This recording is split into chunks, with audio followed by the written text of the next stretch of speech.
Lara, a gente tá dando uma aula aqui sobre um tema XXX. Será que você pode vir aqui cantar uma música pra gente? Quando eu descobri que o Ian era crente, porque ele tava muito inserido, assim, no meio de todo tipo de gente. Na minha concepção, acho que foi diferente, assim. Eu cheguei na escola e tal, lá já ficou de olho.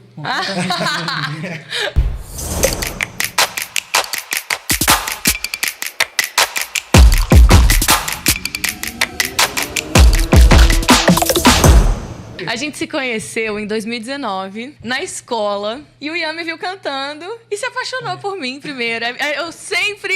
Esse é o fato mais importante da história. Não tinha por que já Crente. Minha mãe sempre falava, cara, que eu ia me apaixonar por uma musicista, por uma cantora, alguma coisa assim, pela conexão mesmo do ouvido, né?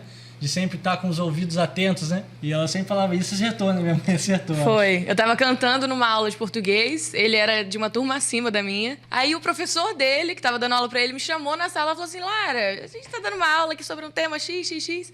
Será que você pode vir aqui cantar uma música pra gente? Aí eu desci rapidinho e falei, vou lá cantar. Aí ele falou que nesse dia ele me notou. Enxerguei. Ele me enxergou. Uau. E aí ele tentou começar a se aproximar de mim, tentou uma amizade. E aí a gente começou a se conectar.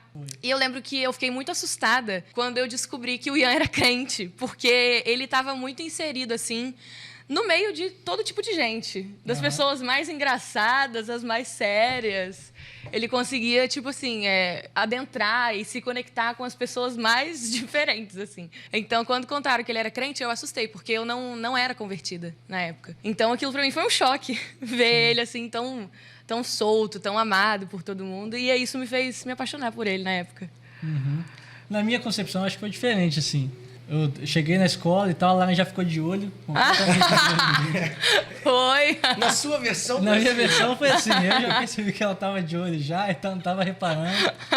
E aí nessa aula, realmente, tal, ela cantou uma música, nem lembro qual música que foi. E acho que foi, sei lá, Elis Regina, Elis né? Regina. Ela cantava antigamente, tal, ela já cantava antes de se converter e tudo mais.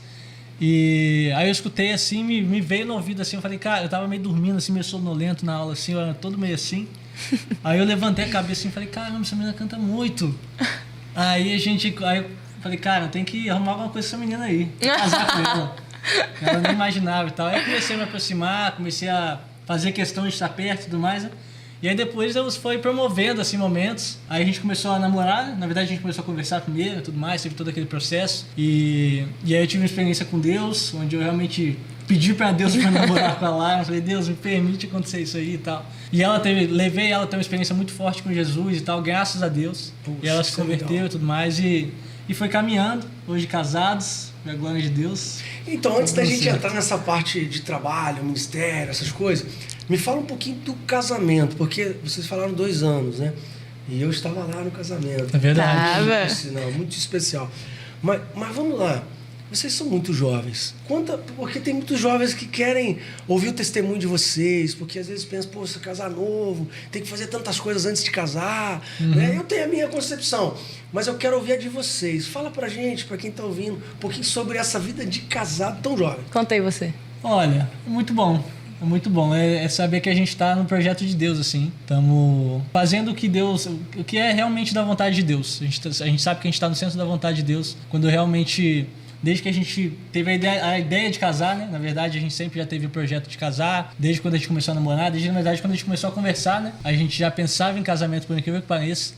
E a gente foi vendo, assim, no decorrer de tudo, Deus colocando a mão mesmo, Deus fazendo a nossa história mesmo e realmente interferindo em tudo aquilo que era impossível aos nossos olhos. E hoje, viver casado, acho que cada dia é isso, né? É saber que Deus está interferindo o tempo todo na nossa história para fazer o impossível, para a gente fazer dar certo e, ao mesmo tempo, tudo acontecendo para a glória de Deus, né? Isso que o Ian falou é verdade. É muito especial ver a gente vivendo um projeto que é de Deus para toda criatura, o homem, para a mulher, que é a família, né? Que é constituir a família. E como o Ian disse, desde que a gente começou a conversar, a gente já sonhava com esse momento, mas a gente achou que ia demorar muito mais. Porque antes da pandemia, o Ian tinha o plano de passar um tempo estudando nos Estados Unidos, e aí tudo mudou, e esse plano foi antecipado. E como a gente sempre foi muito um com o outro, e as nossas famílias também, isso sempre foi um sonho de todos nós, né? Da família, nosso.